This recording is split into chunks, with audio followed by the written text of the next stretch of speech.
آج کے موسم کی صورتحال سے آپ کو آگاہ کرتے چلیں، ہفتے کے روز ملک کے بیشتر علاقوں میں موسم سرد اور خشک، جبکہ بالائی علاقوں میں شدید سرد اور مطلع ابر آلود رہے گا۔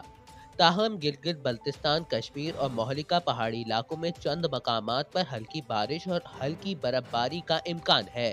اتوار کے روز ملک کے بیشتر علاقوں میں موسم سرد اور خشک، جبکہ بالائی علاقوں میں شدید سرد اور مطلع جزوی ابر آلود رہے گا۔ اس دوران بالائی خیبر پختونخوا، گلگت بلتستان، کشمیر اور مہلکہ پہاڑی علاقوں میں ہلکی بارش اور ہلکی برف باری کا امکان ہے، اور ساتھ ہی ساتھ آج کے سندھ کے بیشتر اضلاع میں موسم سرد اور خشک رہے گا۔ آج زیادہ سے زیادہ درجہ حرارت 24 ڈگری سینٹی گریڈ ریکارڈ کیا جائے گا، اور کراچی میں بھی زیادہ سے زیادہ درجہ حرارت 24 ڈگری سینٹی گریڈ ریکارڈ کیا گیا ہے، اور کم سے کم درجہ حرارت 11 ڈگری سینٹی گریڈ ریکارڈ کیے جانے کا امکان ظاہر کیا گیا ہے، اور ہوا میں نمی کا تناسب 89% ہے۔